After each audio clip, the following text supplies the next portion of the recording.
नमस्कार साथियों, स्वागत है आप सभी का आपकी अपनी पाठशाला पर। मैं हूं अंकित अवस्थी। आप हैं मेरे साथ में एक बहुत ही जबरदस्त अपडेट लेकर के कि दुनिया में इससे बड़ा संभवतया अब ह्यूमैनिटेरियन क्राइसिस आप एक्सपेक्ट नहीं कर सकते इजराइल की तरफ से। क्या होने जा रहा है, इसी विषय पर आज का सेशन सुनिए।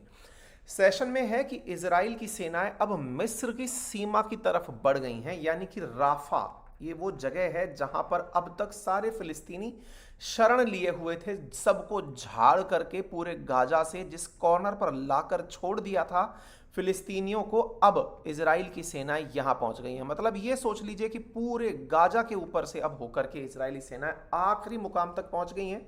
इसको इस तरह से समझने का प्रयास करिए कि यहां से आगे अब अगर हमास कहीं पर भी अगर शरण लेकर बैठा होगा तो अब उसके लिए कोई जगह नहीं बचेगी। ठीक है, तो चलिए शुरू करते हैं पूरा डिटेल और अपडेट आपको देते हुए, और यहां पर यह भी जानेंगे कि किस प्रकार से अमेरिका खफा है, तुर्की ने ट्रेड ब्लॉक कर दिया है, हमास गठबंधन को तैयार हो गया है कि भाई मैं तैयार हूं, मुझे सीज फायर करा दो, लेकिन फिर भी कुछ नहीं चल रहा है। मैं थोड़ा सा मैप दिखा देता हूं, फिर इसको डिटेल में समझेंगे। इतने सारे अपडेट्स हैं देने के लिए कि आप चीज़ों को जियोपॉलिटिकली समझ करके ये समझने लगेंगे कि दुनिया में अल्टीमेटली किसी को क्या चाहिए, ये उस पर इंडिविजुअली डिपेंड करता है संभवतया। चलिए देखते हैं।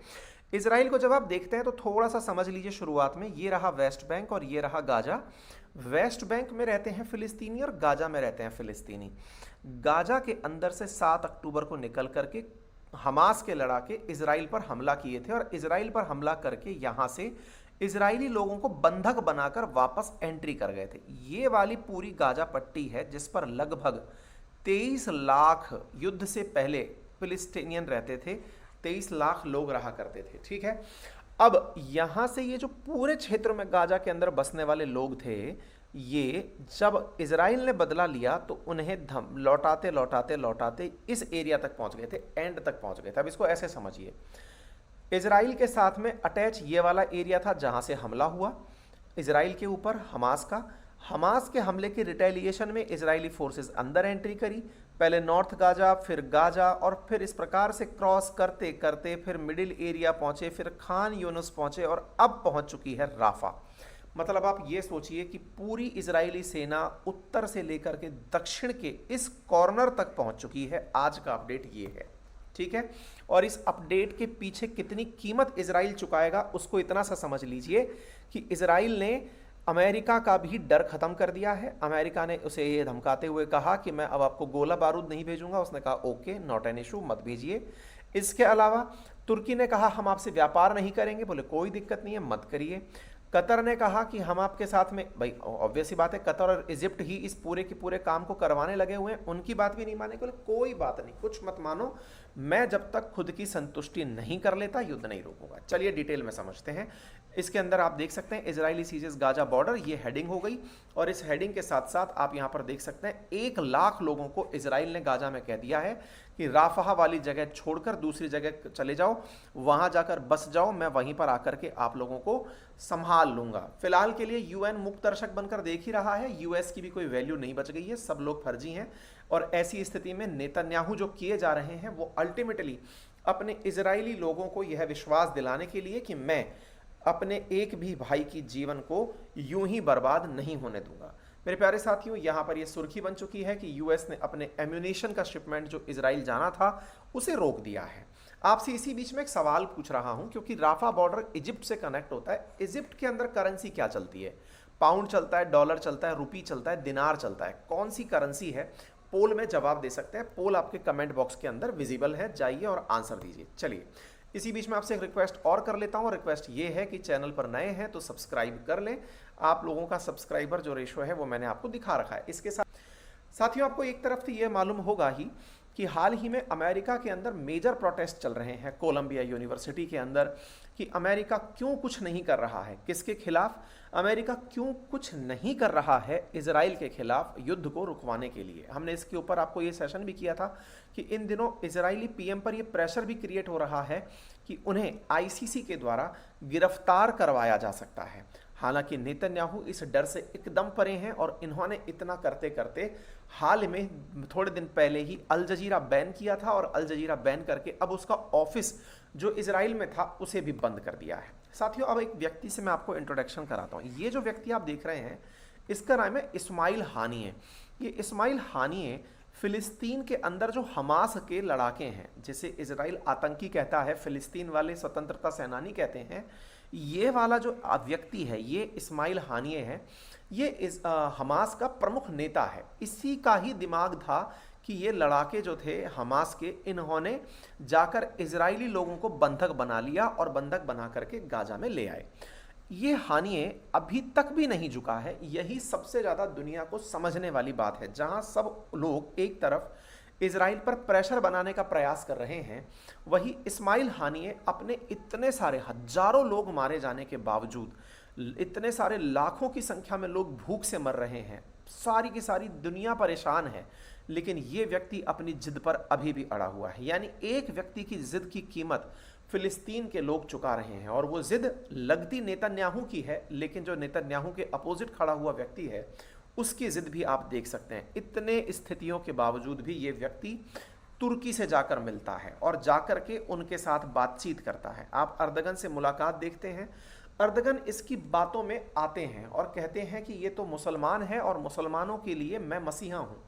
इनको ऐसा लगता है कि पुराने ज़माने की जो खलीफेट थी ना, खिलाफत जो आंदोलन चला था, अगर आपको याद हो, तो खलीफा पहले तुर्की से हुआ करते थे। पैगंबर साहब के जो मतलब अनुयायी थे और उनमें भी टॉप नॉच जो गुरु थे वो खलीफा कहलाते थे। उनमें से इनको लगता है कि तुर्की के पास आज भी खलीफेट है और इसीलिए ये खुद को हमेशा हर किसी मामले में लेकर पहुंच जाते हैं। लेकिन इस समय दुनिया के अंदर इस्लाम के मसीहाओं के लिए सऊदी अरब अपने आप में एक चैलेंज है, क्योंकि वो अपने आप को लीडर समझता है, इधर ईरान अपने आप को लीडर समझता है और इधर तुर्की। यानी 57 देश जो ओआईसी के हैं उनका नेता कौन हो, उनके नेता बनने के लिए होड़ है। अच्छा, तुर्की को क्या है, अपने पुराने समय के दिन याद आते हैं, ऑटोमन एम्पायर के समय के, कि उसे लगता है कि एक दिन उसका साम्राज्य वापस आएगा, क्योंकि सीरिया, इजराइल ये कभी इसी के हुआ करते थे, तुर्की के हुआ करते थे। ठीक है, तो भाई साहब इसे लगता है कि ये इनका साथ देगा और लोगों को लगने लगेगा कि तुर्की ने इस्लाम की हिफाजत के लिए ऐसा कुछ किया है। तो क्या किया है साहब इसने? एक बेवकूफ़ी भरा कदम उठाया है। क्या बेवकूफ़ी भरा कदम उठाया है? इसने अपने सारे ट्रेड इजराइल के साथ बंद कर दिए हैं। अच्छा, ये सब काम ये करता क्यों है अर्दगन? ऐसा तो आदमी था नहीं। चुनाव जीतने के लिए इसे लगता है कि जितने भी तुर्की जो है ना, बहुत ही मतलब एक तरह से समझिए कि फॉरवर्ड कंट्री है। अगर आप तुर्की के भीतर जाकर देखेंगे तो वो लोग बहुत ज़्यादा डिफरेंट तरीके से सोचते हैं। ऑलमोस्ट वो यूरोपियन हैं। ऑलमोस्ट यूरोपियन मैं क्यों बोल रहा हूँ? क्योंकि तुर्की का कुछ हिस्सा तो ऑलरेडी यूरोप में आता ही है। लोग भी थॉट में बड़े प्रोग्रेसिव हैं, लेकिन ये कंजर्वेटिव थॉट से उन लोगों को अपने साथ लाना चाहता है जो कि इस्लाम के नाम पर इसे वोट दे सकते हैं। अब लगातार वोट जीतने हैं तो इसके लिए इसको मतलब चुनाव जीतने हैं तो इसके लिए इसको आवश्यक है कि ये किसी ना किसी प्रकार से लोगों को अपने पक्ष में करे। अब पक्ष में करने के लिए ये धर्म का कार्ड खेलता है कि देखो मैं धर्म के लिए दुनिया से लोहा मोल रहा हूँ। अब कितना महंगा लोहा लिया है इसने वो देखो एक बार। तुर्की ने इजराइल के साथ अपने ट्रेड सस्पेंड कर दिए हैं। अब सस्पेंड कर दिए हैं तो बेवकूफ़ी क्या है मैं वो बताता हूँ आपको। इसको कहते हैं सस्पेंड करके बेवकूफ़ी करना। टर्की का एक्सपोर्ट था ना जो इजराइल के लिए, वो था $4.61 बिलियन का और इंपोर्ट था $1.57 बिलियन का। मतलब ये समझिए कि टर्की ने इस बेवकूफ़ी में $3 बिलियन का घाटा उठा लिया कि भाई मैं अब एक्सपोर्ट नहीं करूँगा। इजराइल को एक्सपोर्ट करने के लिए तो दुनिया पड़ी है, पूरा यूरोप पड़ा है, पूरी दुनिया पड़ी है जो इजराइल को एक्सपोर्ट करने के लिए तैयार है सामान।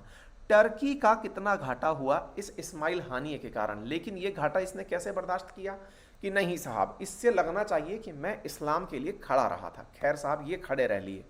अब ऐसी स्थिति में और क्या हुआ? तो एक तरफ तो आपने हानिये की जिद देख ली। इस्माइल हानिये पूरी तरह से दुनिया में अभी तक, मतलब ये बात वाकई में सोचने की है, बार बार सोचने की है कि एक व्यक्ति, ये है वो व्यक्ति जिसके कारण हमास ने इजराइल के लगभग 125 लोगों को अभी भी बंधक बनाया हुआ है और उन्हीं बंधकों की तलाश में इजराइल लगातार गाजा पर हमले किया जा रहा है। लेकिन दुनिया को दिख क्या रहा है कि इजराइल हमले कर रहा है। दुनिया को ये नहीं दिख रहा है कि एक व्यक्ति, कोई इसे समझाने के लिए तैयार ही नहीं हो पाया है। हाँ, तैयार होने के लिए क्या क्या प्रयास हुए वो समझते हैं, और ये तैयार भी हुआ तो कैसे तैयार हुआ अब वो समझते हैं। देखिए साहब, हुआ ये कि अमेरिका का जो CIA है, जैसे अपने यहाँ पर IB है, रॉ है, अपने NIA है, ऐसे ही CIA मतलब इनका अमेरिका का खुफिया विभाग है, जस्ट लाइक NIA। ठीक है, ये पहुंचते हैं एनआईए के चीफ कतर में। कतर को क्यों पहुंचते हैं? कतर एक ऐसा न्यूट्रल कंट्री है गल्फ के अंदर जिसके पास पैसा बहुत है और उसको किसी से कोई खास मतलब है नहीं, वहां जाके सब पंचायत ही कर लो। एक तरह से आर्बिट्रेटर है वो, मध्यस्थता कराता है। सीआईए चीफ कतर पहुंचते हैं और उनके साथ इमरजेंसी मीटिंग करते हैं। कब की बात है ये? 5 मई की। अब आप पूछेंगे कि सर गाजा पर, ये सॉरी राफा पर हमला हुआ उससे पहले की है क्या? जी हाँ, राफा पर हमला कैसे हुआ उसकी प्लानिंग बताता हूं मैं आपको। देखो क्या हुआ, 5 मई से घटना को देखना शुरू करना। अब आप 5 मई को सीआईए चीफ पहुंचते हैं कतर। कतर पहुंचते हैं और कहते हैं कि भैया एक काम करो, हमास वालों के साथ इमरजेंसी मीटिंग बुलाओ। इसके तुरंत बाद सीआईए चीफ नेतन्याहू के पास मिलने आते हैं। मतलब इनके एंटनी ब्लिंकन आकर थक लिए, कुछ नहीं हो पाया। बाइडेन उस तरफ से खूब प्रेशर डाल लिए, कुछ नहीं हो पाया। तो इनके खुफिया एजेंसी के जो चीफ हैं, विलियम बर्न नाम है, ये आते हैं नेतन्याहू से मिलते हैं और कहते हैं कि भैया बैठकर थोड़ा टेबल पर बात कर लें। बोलो करो। बात करने निकलते हैं तो पता चलता है कि 6 मई को अपडेट आता है कि हमास ने कहा है कि वो गाजा को लेकर जो शांति समझौता है जिसको इजिप्ट और कतर मध्यस्थता कराकर करना चाहते हैं, उसे मानने के लिए तैयार है। मतलब आप सोचिए, सीआईए का चीफ 5 तारीख को कतर जाता है। कतर ने हमास के हानिये से कहा कि तुम भैया इसके लिए मानने को तैयार हो क्या? बोले किस चीज़ के लिए? सीज फायर, यानी युद्ध विराम दोनों देशों के बीच करने को तैयार हो? ये कहता है कि यस मैं करने को तैयार हूं। मतलब एक प्रकार से समझिए कि अमेरिका, इजिप्ट और कतर तीनों ने मिलकर हमास को मना लिया कि चलो युद्ध विराम कर लो। तो देखो, हमास के साथ में बातचीत हुई, आधिकारिक रूप से बयान आ गया और कहा गया कि मैं युद्ध के लिए, हानिये ने कहा कि मैं इनके साथ बात करके तैयार हो गया हूं। और यहां पर इसने एक प्लान दिया। प्लान क्या दिया हानिये ने? प्लान दिया कि 3 चरणों में युद्ध विराम चलेगा। 42 दिन का कुछ इसने प्लानिंग दी। क्या दी? बोले पहले चरण के अंदर जो नेट जारिम कॉरिडोर है। अब ये नेट जारिम कॉरिडोर क्या है? देखो ये जो गाजा दिख रहा है ना आपको, इस गाजा के अंदर ये वाली जो बॉर्डर रेखा बनी हुई है, इससे ऊपर उत्तरी गाजा, नीचे दक्षिणी गाजा, इन दोनों के बीच में ये है नेट जारिम कॉरिडोर। बोले इस नेट जारिम कॉरिडोर से पहले 42 दिन के अंदर तो तुम लोग इधर चले जाओ। किससे कहा? हमास का हानिये बोल रहा है इजरायली सेना से कि आप सब ये वाली जगह छोड़कर, खान यूनुस, राफा, दारे बादल, ये सब छोड़ के पहले तो यहाँ शिफ्ट हो जाओ। इतने में मैं आप लोगों के 33 बंधक रिहा कर दूंगा। मतलब सोचो 7 महीने से ये आदमी अभी भी इजरायली लोगों को बंधक बना के बैठा हुआ है। बोले 33 लोगों को रिहा कर दूंगा पहले 42 दिन में। फिर इसके बाद में अगले चरण में, इससे अगले 42 दिन में क्या करो? अगले 42 दिन में इस वाली जगह को भी इजरायली डिफेंस फोर्सेस छोड़कर दूसरी तरफ चली जाएं। मतलब इसने प्रॉपर 42 + 42 + 42 दिन का एक प्रपोजल दिया। तीसरे में कहा कि गाजा के ऊपर जो नाकेबंदी की हुई है ना, सब तरफ जहां पर इधर खड़े हो गए गाजा के ऊपर नाकेबंदी लगा करके इजरायली सेना वाले, बोले वो हटा दो। अगर ये 3 चीजें करने को तैयार होते हो तो मैं इस चीज के लिए, यानी कि युद्ध विराम के लिए तैयार हो जाता हूं। अब देखिए, आपको मैं याद दिलाऊं कि युद्ध विराम इन दोनों के बीच में पहले भी हुआ है। नवंबर में हुआ था, तब 112 लोग छोड़े थे इजराइल के, हमास ने 240 इजराइल ने छोड़े थे फिलिस्तीन के। इसके बीच में मिस्र और कतर और अमेरिका का जो ये प्रयास है, क्या आपको लगता है कि ये वायबल है? यानी कि इसके अंदर किसी भी प्रकार से आपको ऐसा लगता है क्या कि इजराइल इस चीज़ के लिए तैयार हो जाएगा? कौन सी चीज़ के लिए? इस कंप्लीट जगह को छोड़ने के लिए। भाई जिसके लिए उसने 7 महीने तक इसके एक एक गली दीवार को छान कर रख दिया हो कि कहाँ है हमास, कहाँ है हमास। अब जब हमास पूरी तरह से यहाँ पर केंद्रित कर दिया इसने, मतलब आप ये सोचो कि अब पूरी तरह से झाड़ करके इन लोगों को ले आया। आप अंदाजा इससे लगाओ। देखो गाजा के अंदर ना, आप ऐसे समझ के देखो कि गाजा के अंदर पूरे की पूरे जो 23 लाख लोग थे वो इजरायली हमलों से डर करके यहाँ तक आ गए। अब जाकर हमास तैयार हुआ कि मैं समझौता कर लूँगा, समझौता कर लूँगा। अब ये हमास को भी समझ में आ गया था कि अगर मैंने समझौता नहीं किया तो अब ये हमें यहीं घुसकर मारेंगे। इजराइल भी समझ गया कि बेटा अब तुम्हारी गर्दन दब चुकी है। मीडिया रिपोर्ट्स में जो ये बात निकल कर आई कि 33 इजरायली बंधकों को रिहा करेगा, इस बात को लेकर इजराइल भड़क गया। इजराइल ने कहा, प्राइम मिनिस्टर की तरफ से 7 तारीख की खबर देखते हैं आप, कि हमारी वॉर कैबिनेट ने यूनानिमसली एक छत्र होकर ये डिसाइड कर लिया है कि हमारा राफा पर ऑपरेशन जारी रहेगा। ये देखिए, मतलब ये सारे अमेरिका के, इजिप्ट के, कतर के प्रयास निष्फल हुए। हमास ने जो ऑफिशियली कहा था कि वो युद्ध विराम को तैयार है, वो भी फेल मार गया, और ये तुरंत बोलता है कि हम लोग राफा पर ऑपरेशन जारी रखेंगे, और यहाँ पर ये खबर निकल कर आ जाती है। और ये तस्वीरें आपके सामने आती हैं जहाँ पर राफा में इजरायली टैंक घुस जाते हैं। ये वो जगह है साथियों जहां पर इस समय भयंकर जबरदस्त पॉपुलेशन डेंसिटी है। आप इस जगह के हालात देखकर अंदाजा लगा सकते हैं। इजरायली फोर्सेस एंट्री कर जाती हैं, यानी हमास जब युद्ध विराम के लिए तैयार होता है कि मैं तैयार हूं 42 प्लस 42 प्लस 42 दिन के लिए, उस समय 126 दिन का प्लान इजराइल को पसंद नहीं आता। वो कहता है कि बेटा जिंदा है, ये बात तुमने स्वीकार कर ली, अब हम इसका बदला लेंगे। और इसके लिए साहब इन्होंने अपनी तरफ से इजरायली फोर्सेस घुसा दी। इजरायली डिफेंस फोर्सेस की यहाँ अपडेट देखिए। यहाँ पर इन्होंने हमास के टारगेट्स पर राफा में पहुंच करके हमले करने शुरू कर दिए। अब आप फिर से समझ लीजिए, इजरायली डिफेंस फोर्सेस जहां भी हैं और इजरायली डिफेंस फोर्सेस ने किस प्रकार से यहाँ से एंट्री करके यहाँ पहुँचना और यहाँ पहुँच करके इस जगह पर हमला किया है, ये समझ में आ जाना चाहिए। आप इधर देखिए, ये आपको दिखाई दे जाएगा, ये रहा गाजा। अब आप फिर से समझ पाएंगे, इजराइल अभी तक पहले नॉर्थ गाजा को छान दिया था हमास की तलाश में, फिर गाजा को छान दिया था, फिर मिडिल एरिया में पहुंचा, फिर खान यूनुस में पहुंचा, और अब राफा में। मैं आपको बताऊं, इजरायली फोर्सेस के इस तरह से एंट्री करते करते करते करते इजराइल की वजह से सारे की सारे जो गाजा के लोग हैं वो एक ही क्षेत्र में यहाँ आकर एकत्रित हो गए थे। अब इन एकत्रित हुए लोगों पर अब इसका फाइनल हमला है। अब आप सोचकर देखिए, यहाँ से आगे इजिप्ट शुरू हो जाता है, यहाँ से आगे इजिप्ट जाने नहीं देता, अपने अंदर लोगों को आने नहीं देता। तो अब यहाँ क्या होगा? बस यहाँ पर अब जो स्थितियाँ हैं वो कुछ आपके सामने हैं। राफा क्रॉसिंग पर जमे हुए जितने भी लोग थे वो सारे के सारे अब यहाँ पर संकट में आ गए हैं। उम्मीद है अब आप इस बात को समझ गए हों। अब इजराइल का प्लान क्या है भाई? इन लोगों को क्या घोट के मारेगा क्या? यहाँ पर ये लोग आ गए, आंकड़ा बताता है कि 15 लाख लोग फिलहाल यहाँ हैं, कुल 23 लाख में से 15 लाख इतनी सी जगह पर हैं। अब बड़ा सवाल ये बनता है कि भाई तुम इसका करोगे क्या? यश जोशी 15 ऑस्ट्रेलियन डॉलर भेजे हैं। I am glad Bharat has got you. Thank you so much भाई, थैंक यू सो मच यश भाई, ऑस्ट्रेलिया से बैठे पैसा भेज रहे हो, धन्यवाद। हाँ जी, अब यहाँ पर एक चीज़ और निकल कर आती है, और वो क्या है? एक और इम्पॉर्टेंट जो एस्पेक्ट आपको समझना चाहिए कि अल्टीमेटली इतने सारे लोगों का करोगे क्या यार? तुम इनको क्या घोटोगे क्या? बोले नहीं, मैं यहाँ से छान छान करके जो फिलिस्तीन के लोग हैं इन्हें इधर तो मैं क्रॉस करा नहीं सकता। बोले इन्हें इस तरफ धक्का देके भेजूंगा। बोले कैसे भेजोगे? अब आप इसको ऐसे समझो, यहां पर सबसे पहले इसने ऑर्डर दिया है, 1 लाख गाजा के लोगों को कहा है कि वो राफा से वापस दूसरी तरफ जाके बसने चले जाएं। बोले कहां बसने चले जाएं? बोले मैंने आप लोगों के लिए एक जगह खाली करके बसाई है जिसका नाम है मुवासी।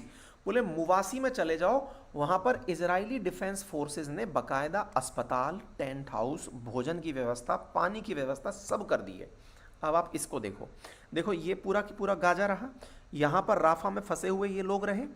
ये राफा में इन लोगों के पास हमला करने पहुंचा और पहुंच करके इनसे कहा कि तुम लोग यहाँ से निकलो और ये जो अल मवासी करके जगह है ना, यहाँ रहने चले जाओ। तो अब आप सोचो कि यहाँ पर इजरायली फोर्सेस यहाँ नाका लगा के बैठ जाएंगी और नाका लगा के कहेंगी कि यहाँ से पार होते जाओ, मैं सबको देखूंगा, इसमें से कोई हमास का आदमी तो नहीं जा रहा है, और यहाँ जाके मवासी में जाके बस जाओ, मैंने बसने के लिए तुम्हारे लिए जगह बना दी है, शेल्टर होम बना दिया है। अब आप इसको ऐसे समझो, फिर से देखो, ये पूरा की पूरा एरिया है जिस पर हमला हुआ है। बोले तुम लोग राफा से निकलो और यहाँ पर जाओ, शेल्टर के रूप में रहना शुरू कर दो। ठीक है, इजरायली डिफेंस फोर्सेस ने अपनी तरफ से अनाउंस कर दिया कि हमने एक ह्यूमैनिटेरियन एरिया, मतलब आप ये समझ लो एक एक व्यक्ति को स्कैन करेगा इजराइल। इससे अंदाजा लगा लो कि वो किस तरह से गाजा के अंदर हमास की तलाश में जुटा है, अपने नागरिकों की तलाश में जुटा है। एक एक व्यक्ति को पूरी तरह से चेक करेगा। आप इधर देख सकते हैं, मतलब पूरी तरह से आप अंदाजा लगा सकते हैं। ठीक है, अच्छा अब इसको और देखिए, ये आपके सामने दिखाई दे रही है जाती हुई जनता। ये इस तरह के टेंट हाउस में पहले ही बसी हुई थी क्योंकि इधर उधर से आकर यहाँ बसी थी। अब यहाँ से ये लोग जाकर के वापस अल मवासी की तरफ चलना शुरू कर दिए। ये तस्वीरें सिंबॉलिक हैं, कुछ पुरानी तस्वीरों को समझाने के लिए यूज़ किया गया है। ठीक है, अब आप इधर देखिए, इजरायली मिलिट्री का अपडेट देखिए, आज सुबह का अपडेट है। Israeli military captures Palestinian side of Rafah crossing. लो जी, कब्जा भी हो चुका है और इतनी देर में 27 लोग भी मारे जा चुके हैं। इजराइल ने कहा है कि उसने 20 हमास के लड़ाकों को मार गिराया है और हमास की 3 टनल्स भी उसे यहां पर मिल गई हैं। लीजिए साहब, राफा पर मतलब 2 दिन पहले जो इजराइल ने हमास के साथ बैठकर बातचीत का प्रयास किया था वो खत्म, और यहाँ पर राफा पर इजरायली सेना का हमला शुरू हो गया है। और हमला शुरू होकर के इजरायली डिफेंस फोर्सेज आपको तस्वीरों में यहाँ पर आती हुई दिखाई दे जाती है। ये जो 14 लाख नागरिक यहाँ पर हैं, अब इन्हें यहाँ से उठाकर दूसरी तरफ ले जाया जाएगा, इजरायली डिफेंस फोर्सेज ने कहा है। अब आपको एक इंटरेस्टिंग बात यहाँ पर 2 प्रकार का आपके दिमाग में ख्याल आएगा। पहला, यार इजराइल में क्या कोई मानवता नहीं है क्या? बोले क्यों? यार वो लोगों को ऐसे ट्रीट कर रहा है जैसे सामान हो, कि मेरी किसी किसी की अंगूठी खो गई है, सामान में तो चलो सामान को उठा के इधर से उधर रख दो।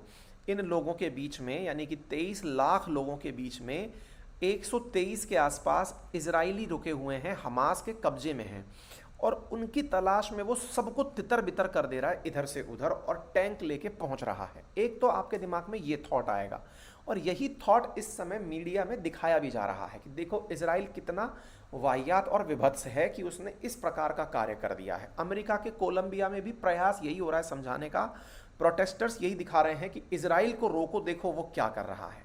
लेकिन इजराइल का कहना है कि तुमको ये तो दिखाई दे रहा है, लेकिन एक दूसरा पक्ष नहीं दिख रहा है। बोले क्या? कि हमारे इतने प्रयास के बावजूद हमने इतने लोगों की जान गंवाई, इतनी तरह से आपको भी दिख रहा है कि गाजा के अंदर इतने लोग पीड़ित हो गए, हजारों की संख्या में मर गए, लाखों लोग भूख से मर रहे हैं, उसके बावजूद भी हमास 123 लोग लेके बैठा है। तो तुम लोग कहां मर गए दुनिया वालों, कि तुम हमास से ये क्यों नहीं कह देते कि छोड़ दे इसको, ताकि इन लोगों की जान बचाई जा सके।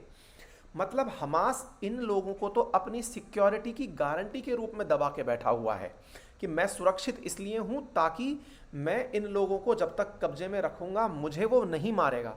ये तो थॉट है, लेकिन किसी के दिमाग में ये थॉट एक बार भी नहीं आई कि हमास को कोई ये समझाए कि यार तुम्हारी जिद के चलते कितने गाजा के लोग अपनी जान चुका रहे हैं। जिस हमास ने इतनी जिद पकड़ी हुई है उसे ना तो कोई मुस्लिम वर्ल्ड, ना ही कोलंबिया के प्रोटेस्टर्स, ना ही टर्की, ना ही अमेरिका, कोई नहीं समझा पा रहा है कि यार तुम मुझे छोड़ दो और छोड़ करके इजराइल से अपनी जान बचाओ। भाई साहब, इस तरह की जो चीज़ें हैं यही इजराइल को सबसे ज़्यादा गुस्सा दिलाती हैं कि ये तो वो वाली बात हो गई कि अब मतलब कहते हैं ना, पूंछ जल गई, वो सांप मर गया, सांप जल गया लेकिन उसका बल नहीं गया। तो वो जो सांप जल गया लेकिन बल नहीं गया, वो वाली स्थिति इस समय हमास की हो रखी है। तो ये कह रहा है कि देखो मुझे आम जनता से दिक्कत नहीं है। इजराइल बार बार यही कह रहा है कि मैं आम जनता के लिए सारी चीज़ें देने को तैयार हूँ, जनता भी समझे कि किसकी वजह से ये सब हो रहा है। नेतन्याहू बार बार एक ही चीज़ कह रहे हैं कि हमास को हारना पड़ेगा, हमास को हमारे लोग छोड़ने पड़ेंगे, और वास्तविकता भी है। इजराइल किसी भी प्रकार से कहीं पर भी, एक बार के लिए आप भी सोचें कि अगर कोई और व्यक्ति आपकी जगह हुआ होता, आपको इस बात का गुस्सा कितना होता कि यार मैं अपने लोगों की तलाश में इस पूरे काम को कर दिया, अब इतनी सी चीज़ बची रह गई। ये तो बिल्कुल ऐसा हो गया कि मैं मैराथन दौड़ा और आखिरी 1 किलोमीटर बच गया 42 किलोमीटर में से, है ना। तो बोले यार इसको प्राप्त करना है तो ये तो करके ही रहेंगे टाइप से वो वाली चीज़ आ गई। तो इजराइल ने अपनी तरफ से कह दिया। तो उम्मीद है कि अब आप इस बात को समझ गए होंगे। स्थितियाँ कैसी होंगी राफा की आपके सामने है, और इन्हें यहाँ से निकालकर अल मवासी बसाया जा रहा है। तस्वीरें सब कुछ बयान कर ही रही हैं। अब मामला ये निकला कि राफा पर ये पहुँच तो गए, अब दुनिया वाले क्या कह रहे हैं। तो भाई साहब, अब इजराइल पर प्रेशर क्रिएट हो रहा है। क्यों हो रहा है? क्योंकि इधर की तरफ अमेरिका में चुनाव है तो बाइडेन परेशान है, इधर यूरोप के अंदर भी प्रोटेस्ट हो रहे हैं, तो प्रोटेस्ट से बेचारे ये लोग डरते हैं। इधर यूरोप वालों ने धमकाना शुरू कर दिया है इजराइल को, और कहा है कि देखो भाई, अगर तुम लोग इसी तरह से हमला करते रहे तो ईयू और इजराइल के बीच में जो एसोसिएशन एग्रीमेंट है हम वो तोड़ देंगे। तो भाई साहब, इजराइल को धमकाना शुरू कर दिया है यूरोपियन यूनियन ने कि अगर राफा पर तुम्हारे हमले रहे तो हम तुम्हारे साथ एग्रीमेंट तोड़ देंगे। इजराइल ने कहा तुमको जो करना है कर लो, हम नहीं रुकने वाले, जिसको एग्रीमेंट तोड़ना है तोड़ो, हम हमास का पीछा नहीं छोड़ेंगे। अमेरिका ने कहा कि मैं तुम लोगों को वो नहीं दूंगा, एम्यूनिशन नहीं दूंगा। इजराइल ने कहा कि हम तुम पर पहले ही नाराज हैं, तुमको ये समझ में ही नहीं आ रहा है कि हॉस्टेज छुड़वा करके हम पूरे की पूरे गाजा के अंदर माफ कर सकते हैं लोगों को, लेकिन हॉस्टेज ना छुड़वा करके तुम उल्टा हम पर प्रेशर बना रहे हो, कह रहे हो कि हम तुम्हें वेपन नहीं देंगे, मत दो, तुम्हारी दिक्कत है हमारी नहीं। अमेरिका ने साफ कहा है कि राफा पर हमले के मामले में वो इजराइल का समर्थन नहीं करेगा। इजराइल ने कह दिया है कि तुम्हारी मर्जी, करो तो बेहतर है, नहीं करो तो बेहतर है, हम अपने लोगों के लिए फाइट करते रहेंगे। बाकी आप इस विषय पर क्या सोचते हैं कमेंट बॉक्स में जरूर बताएं। फिलहाल के लिए इतना ही। चैनल पर नए हैं तो सब्सक्राइब अवश्य कर लें, साथियों से चैनल साझा